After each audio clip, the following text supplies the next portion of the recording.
High, আজ 2024-25-এর budget পেশ করা হলো।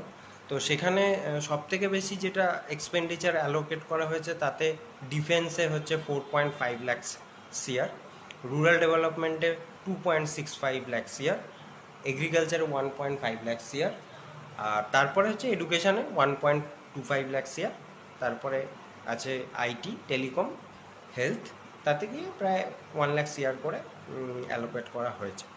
কিন্তু দিনের মাঝখানে আজকে বাজারে একটু ধস টাইপের নেমেছিল। সেখানে কি হয়েছে, কেন নেমেছিল? কারণ ইন্ডিয়ান গভর্নমেন্টের সবথেকে যেটা এক্সপার্টাইজ সেটা হচ্ছে ট্যাক্স বাড়ানোর জন্য।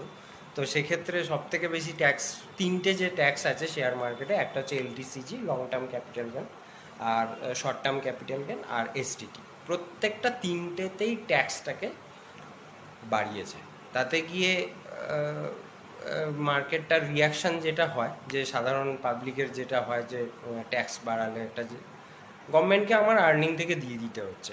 লং টার্ম ক্যাপিটাল গেনের ক্ষেত্রে সেটা হয়ে গেছে প্রায় 10 থেকে 12.5%। শর্ট টার্ম ক্যাপিটাল গেনের ক্ষেত্রে যেটা হয়ে গেছে 20%। এটা একটা বিগেস্ট কনসার্ন বলতে গেলে। তো সেক্ষেত্রে মার্কেট রিয়্যাক্ট করেছিল। মাঝে নিফটি 400 পয়েন্ট ডাউন হয়ে গেছিলো, আর ব্যাংক নিফটি প্রায় 800 পয়েন্ট ডাউন হয়ে গেছিলো। এখন দেখা যাচ্ছে যে সবাই জানে যে ব্যাপারটা হচ্ছে, যে বাজেট হচ্ছে, গভর্নমেন্ট ভালো চাইছে, উন্নতি হবে, কিন্তু সেটা লং টার্ম প্রসেসে কীভাবে হবে, 3 বছর 5 বছর টাইম থাকবে। কিন্তু যেটার মেন রিয়াকশান যেটা হয় সেটা হচ্ছে, সাথে সাথে যেটা রিয়াকশান হয়েছে সেটা হচ্ছে ট্যাক্সের কারণে। আচ্ছা, এই যে বাজেটের যে এই যেরকম বাজেট হয়েছে, তাতে গিয়ে আমার ভিউতে যা মনে হচ্ছে, তাতে গিয়ে কিন্তু যে ট্যাক্স যেইভাবে বেড়েছে, এটা যদি আজ থেকে 10 বছর আগেকার বাজেট হতো, সেক্ষেত্রে কিন্তু মার্কেট আজকে ধস নেমে যেত, যেরকম বাজেট আমরা আজকে দেখেছি।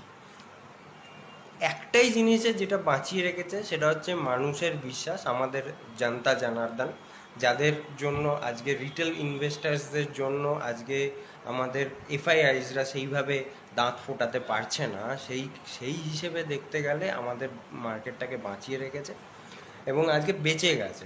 কিন্তু আগামী দিনে কয়েকদিনে কি হবে, সেটা তো মার্কেট কিভাবে রিয়্যাক্ট করবে সেটা তো আমাদের পরেই দেখতে হবে। দেখা যাক কী হয়, সেইটা আমরা দেখব। আপনাদের কি মনে হচ্ছে সেটা আপনি একটু কমেন্টে জানাবেন প্রত্যেকেই। আর সেক্টর স্পেসিফিক থাকবে। আমার টেকনিক্যালি মনে হচ্ছে যে 24,250 নিফটিতে ভালো সাপোর্ট আছে, ওপরে যতক্ষণ না পর্যন্ত 24,800 ব্রেক করে ওপর দিকে উঠে যাচ্ছে, তাতে গিয়ে আবার নতুন করে তেজি আসার সম্ভাবনা আছে। তাহলে এইখানেই আজকে শেষ করি। জনতা জনার্দন আজকে বাঁচিয়ে দিয়েছে।